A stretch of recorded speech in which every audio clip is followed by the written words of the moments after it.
Hello everyone. आज हम करने जा रहे हैं विज्ञान विषय का पार्ट 2 अम्ल क्षारक व लवण। और मेरे इस वीडियो में टॉपिक जो कवर किए जाएंगे वह हैं साधारण नमक से बनने वाले रसायन बेकिंग सोडा, जिसे सोडियम हाइड्रोजन कार्बोनेट या सोडियम बाइकार्बोनेट बोला जाता है। उसके अलावा कपड़े धोने का सोडा या धावन सोडा, एक topic plaster of Paris POP, और सबसे लास्ट में हम करेंगे क्रिस्टलन का जल। तो सबसे पहला टॉपिक जो आज के वीडियो में है वो है बेकिंग सोडा, जिसे सोडियम हाइड्रोजन कार्बोनेट या सोडियम बाइकार्बोनेट भी बोला जाता है। इसका रासायनिक सूत्र NaHCO3 है। अब हम बात करेंगे इसके निर्माण की। तो इसका निर्माण कैसे होता है? जब सोडियम क्लोराइड के जलीय विलयन में से कार्बन डाइऑक्साइड व अमोनिया गैस गुजारी जाती है। इसका मतलब हमारे पास क्या है? सोडियम क्लोराइड का जलीय विलयन मतलब NaCl सोडियम क्लोराइड, जलीय विलयन मीन साथ में H2O है।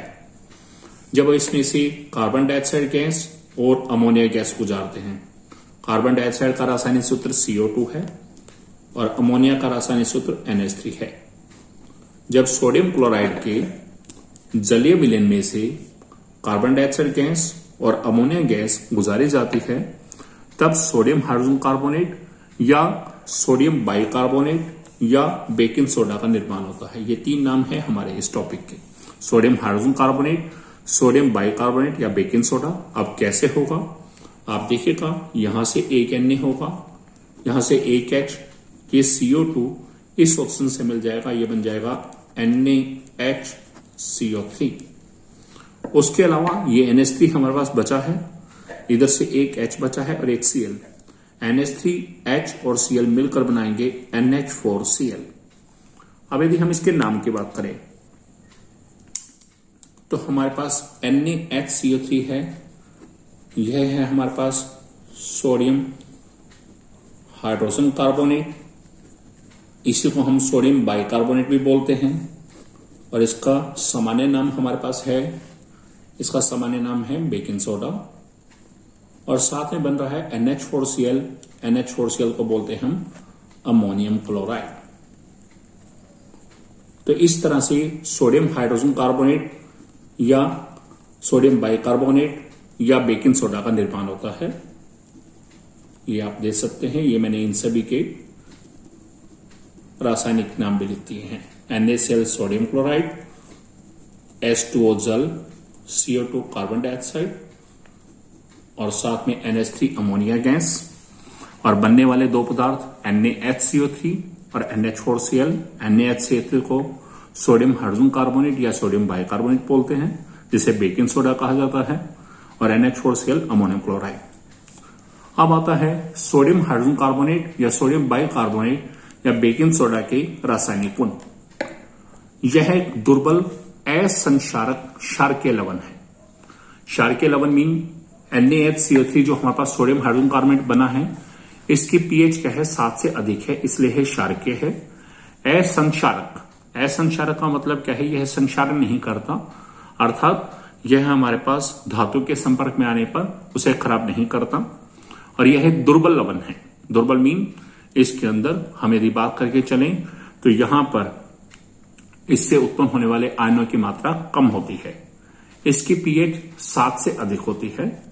सेकेंड पॉइंट, खाना पकाते समय जब बेकिंग सोडा को गर्म किया जाता है, हम कोई भी ऐसा खाद्य पदार्थ जिसमें हमने सोडियम हाइड्रोजन कार्बोनेट या सोडियम बाइकार्बोनेट या बेकिंग सोडा डाला है, जब हम ऐसे खाद्य पदार्थ को गर्म करते हैं जिसमें हमने बेकिंग सोडा का प्रयोग किया है, तो निम्नलिखित अभिक्रिया होती है। क्या अभिक्रिया होगी? सोडियम हाइड्रोजन कार्बोनेट है NaHCO3, गर्म करने पर यह वियोजित होगा और यह तीन पदार्थ बनाएगा, Na2CO3 सोडियम कार्बोनेट, H2O जल और साथ में बनेगा carbon dioxide. Sodium hydrogen carbonate और बनने वाले तीन उत्पाद Na2CO3 क्या हैं? सोडियम कार्बोनेट, जल और कार्बन डाइऑक्साइड।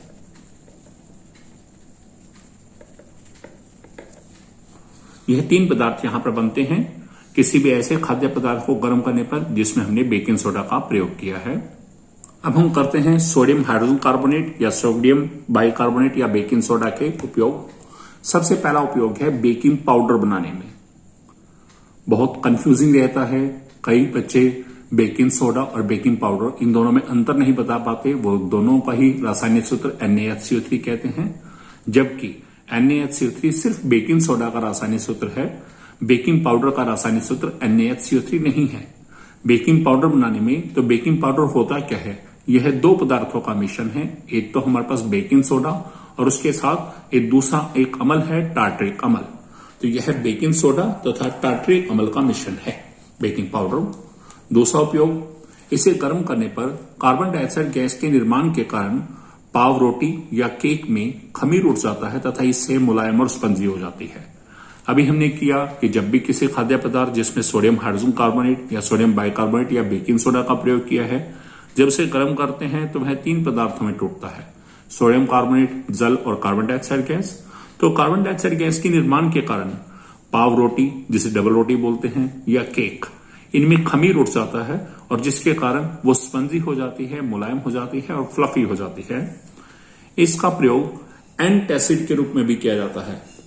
एंटासिड हम जानते हैं, हमने दैनिक जीवन में पीएच का महत्व जब टॉपिक किया था तो उसमें हमने पढ़ा था एंटासिड होता क्या है, एंटी ऑफ एसिडिटी, इसका मतलब अम्लीयता को समाप्त करने वाले पदार्थ। तो ये हम जानते हैं एक क्षारकीय लवण है, इसका मतलब इसमें क्षारकीय गुण पाए जाते हैं और क्षारक अम्ल को उदासीन करते हैं, अम्ल के प्रभाव को समाप्त करते हैं। इसलिए सोडियम हाइड्रोजन कार्बोनेट या सोडियम बाइकार्बोनेट या बेकिंग सोडा का उपयोग एंटासिड के रूप में भी किया जाता है। यह हमारे पेट में अम्ल की अधिकता को उदासीन करके राहत पहुंचाता है। जब हमारे पेट में उदर में हाइड्रोक्लोरिक अम्ल अधिक मात्रा में उत्पन्न हो जाता है तो ऐसी परिस्थिति में यदि हम बेकिंग सोडा को पानी में घोल कर देते हैं तो बेकिंग सोडा एक एंटासिड के रूप में है और यह क्या करेगा, अतिरिक्त अम्ल, जो अम्ल की अधिकता है, अम्ल की मात्रा जब अधिक हो गई है तो उसे उदासीन करके हमें राहत पहुंचाता है। इसका उपयोग सोडा अम्ल अग्निशामक में भी किया जाता है। सोडा अम्ल अग्निशामक होते क्या है, हमारे पास फायर एक्सटिंग्विशर। कभी भी हम देखते हैं बहुत बड़े बड़े कंसर्ट हॉल्स होते हैं या सिनेमा घर होते हैं या इवन हमारी प्रयोगशाला में हमारे पास आग बुझाने वाले यंत्र टंगे होते हैं लाल कलर के, तो उनके अंदर भी सोडियम हाइड्रोजन कार्बोनेट का विलेन डाला जाता है और इसका उपयोग सोडा अम्ल अग्निशामक के रूप में भी किया जाता है, उसको बनाने में भी इसका प्रयोग किया जाता है। यह था हमारा पहला टॉपिक, पहला यौगिक, सोडियम हाइड्रोजन कार्बोनेट या सोडियम बाइकार्बोनेट या बेकिंग सोडा। अब नेक्स्ट यौगिक है कपड़े धोने का सोडा या धावन सोडा। कपड़े धोने का सोडा बोले या धावन सोडा बोले, इसका रासायनिक सूत्र Na2CO3.10H2O है और इसे हम सामान्य नाम क्या है, हम जानते हैं Na2CO3 क्या है, सोडियम कार्बोनेट, और जब 10 होता है 10 को बोलते हैं डेका और जल के अणु लगे होते हैं उसे बोलते हैं हाइड्रेट। डॉट डाल के जब H2O साथ में हो तो उसे बोलते हैं हाइड्रेट। तो इसका नाम क्या है, सोडियम कार्बोनेट डेकाहाइड्रेट।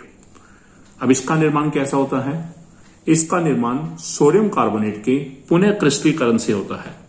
पुनः क्रिस्टलीकरण मीन जब सोडियम कार्बोनेट को जल से अभिक्रिया कराएंगे तो यह जल के अणुओं को अवशोषित करता है। तो Na2CO3 सोडियम कार्बोनेट है, यह 10 जल के अणुओं को ग्रहण करेगा और यह बनाएगा Na2CO3.10H2O। यह है हमारे पास धावन सोडा। इस तरह से सोडियम कार्बोनेट डेकाहाइड्रेट, कपड़े धोने का सोडा या धावन सोडा का निर्माण होता है। अब धावन सोडा या कपड़े धोने के सोडा का उपयोग क्या है। फर्स्ट उपयोग, इसका उपयोग कांच, साबुन एवं कागज उद्योगों में किया जाता है। कांच बनाने में, साबुन की फैक्ट्रियों में और कागज बनाने वाली फैक्ट्रियों में इसका उपयोग किया जाता है। दूसरा है बोरेक्स जैसे यौगिक बनाने में। बोरेक्स जैसे यौगिक के उत्पादन में भी सोडियम कार्बोनेट का प्रयोग किया जाता है। तीसरा है घरों में साफ सफाई के लिए। हम जानते हैं सोडियम कार्बोनेट डेकाहाइड्रेट क्या है, कपड़े धोने का सोडा या धावन सोडा। तो घरों में कपड़े धोने के समय में साफ सफाई में भी इसका प्रयोग किया जाता है। और इसका चौथा एक बहुत इंपॉर्टेंट प्रयोग है, उपयोग जल की स्थायी कठोरता को दूर करने में। कई स्थानों पर जल जो है बहुत कठोर होता है, कठोर जल, और कठोर जल क्या है, यदि हम उसमें साबुन डालते हैं तो वो साबुन में झाग आसानी से नहीं देता। कठोर जल में साबुन का प्रयोग करने पर झाग आसानी से नहीं आता, तो ऐसे जल को कठोर जल कहते हैं। और उसमें जो स्थायी कठोरता है वह क्या है, जल में कैल्शियम और मैग्नीशियम के क्लोराइड या सल्फेट लवण होने की वजह से होता है। तो यह जल की स्थायी कठोरता को दूर करने में भी प्रयोग किया जाता है। किसका? कपड़े धोने के सोडा या धावन सोडा, सोडियम कार्बोनेट डाइहाइड्रेट। साधारण नमक से बनने वाले रसायन में हमारे पास सबसे लास्ट रसायन है प्लास्टर ऑफ पेरिस। इसे हम पीओपी भी बोलते हैं, पीओपी। आप इसका नाम बहुत बार सुन चुके हैं, पीओपी।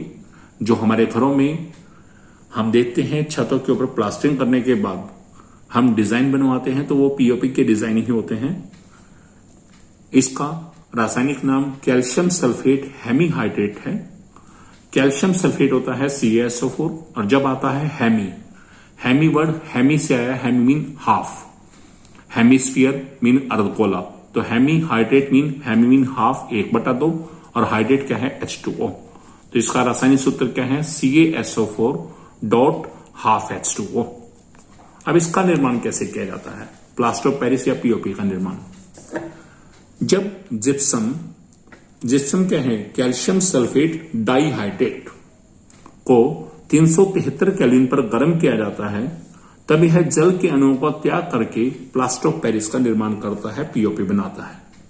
अब जिप्सम है हमारे पास calcium sulphate dihydrate, CaSO4 calcium sulphate, जब डाई है तो डॉट डाल के 2H2O, जल के 2 अणु हैं यहां। हम इसे गर्म करते हैं कितने तापमान पर, 373 केल्विन गर्म करने पर क्या होगा उस समय हम जानते हैं। जिप्सम में, जिसका नाम क्या है हमारे पास,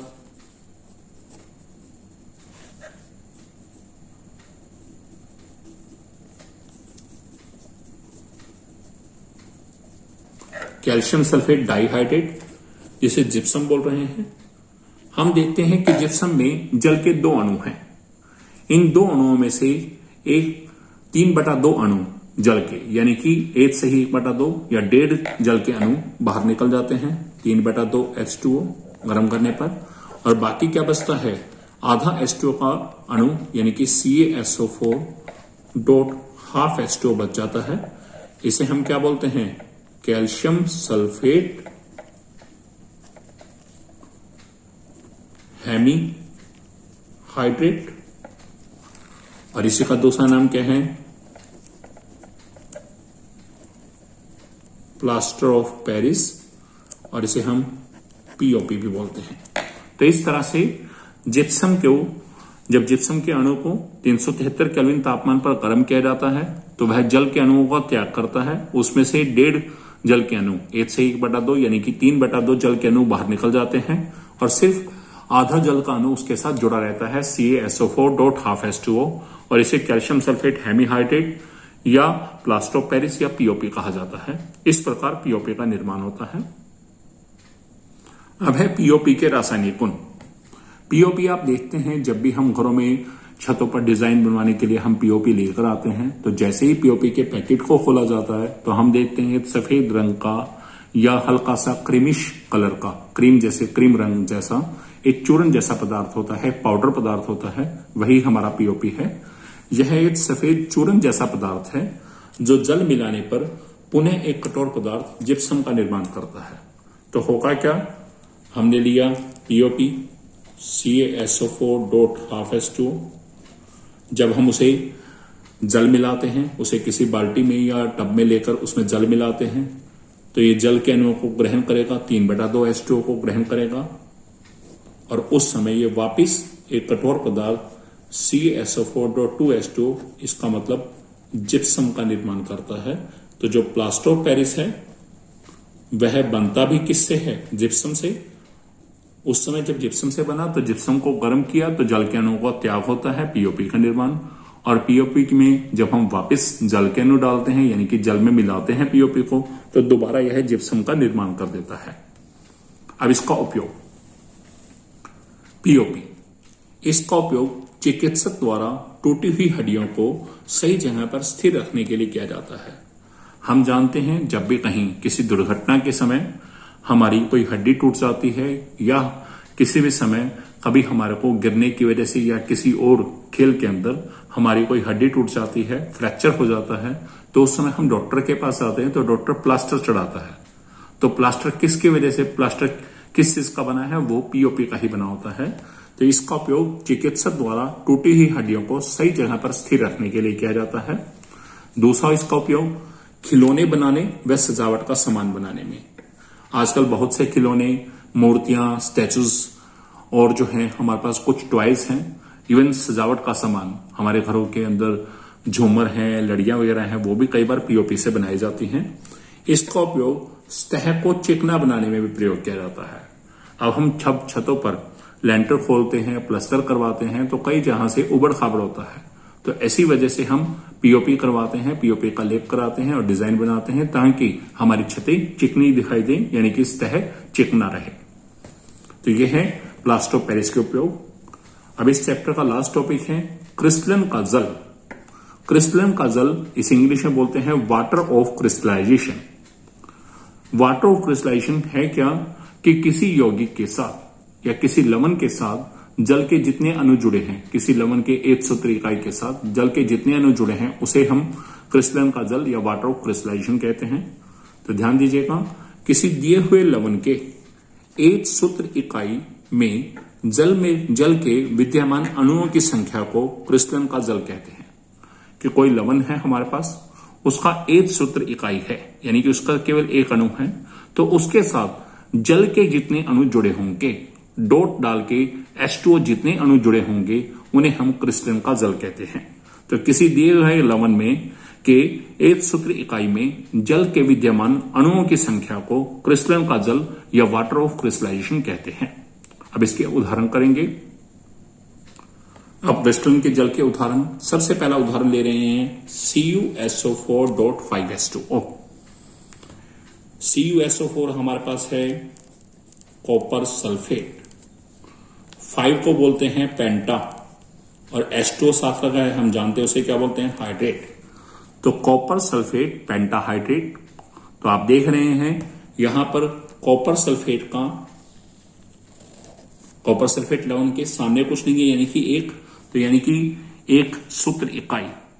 तो कॉपर सल्फेट लवण के एक सूत्र इकाई में जल के कितने अणुओं की संख्या है, आप देखिएगा 5। कितना है यहां 5, तो इसका मतलब इसमें क्रिस्टलन के जल के अणुओं की संख्या कितनी है, यहां 5। तो कॉपर सल्फेट .5H2O CuSO4.5H2O में क्रिस्टलन के जल के अणुओं की संख्या कितनी है, 5। अगला यौगिक दे रहे हैं Na2CO3.10H2O। अभी आपने पढ़ा ये क्या है, सोडियम कार्बोनेट डेकाहाइड्रेट, जिसे कपड़े धोने का सोडा या धावन सोडा बोलते हैं। इसमें क्रिस्टलन के जल के अणुओं की संख्या कितनी है, आप देखिए डॉट डाल के कितने अणु लिखे हैं, 10। तो इसमें क्रिस्टलन के जल के अणुओं की संख्या 10 है। कंडीशन क्या है, दिए गए लवण का जो है हमारे पास उसका सिर्फ एक सूत्र इकाई होना चाहिए, सामने एक होना चाहिए। अगला उदाहरण है CaSO4.2H2O। अब हम देख रहे हैं कैल्शियम सल्फेट लवण के एक सूत्र इकाई में जल के अणुओं की संख्या कितनी है, 2। कितनी है, 2। तो क्रिस्टलन के जल के अणुओं की संख्या कितनी है, यहां पर 2। तो यह है हमारे पास क्रिस्टलन का जल। और किसी भी लवण के एक सूत्र इकाई में जल के विद्यमान अणुओं की संख्या, इसे हम क्रिस्टलन का जल बोलते हैं। यदि मैं आपसे बात करता हूं, आपने पीओपी के बारे में पढ़ा, तो CaSO4.12H2O। यदि हम इसमें बात करें तो यहां पर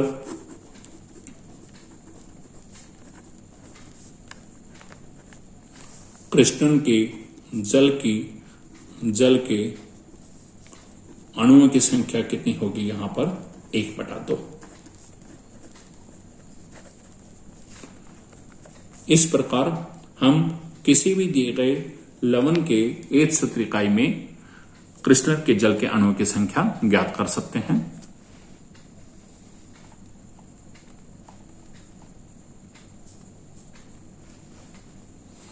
ये था हमारे पास इस चैप्टर का लास्ट टॉपिक और यहां हमारा पार्ट 2 अम्ल, क्षारक एवं लवण कंप्लीट होता है। उम्मीद करता हूं कि आपको मेरे द्वारा कराए गए टॉपिक बहुत अच्छे से समझ आ गए होंगे। यदि आपको मेरा वीडियो अच्छा लगा तो मेरे वीडियो को लाइक कीजिएगा, कमेंट कीजिएगा, शेयर कीजिएगा और मेरे channel ultimate science by Satish Parda इसे सब्सक्राइब कीजिएगा। मिलते हैं नेक्स्ट वीडियो में नेक्स्ट चैप्टर के साथ। हमारा नेक्स्ट चैप्टर होगा पार्ट 3 धातु एवं अधातु। तब तक के लिए bye, thanks and best wishes.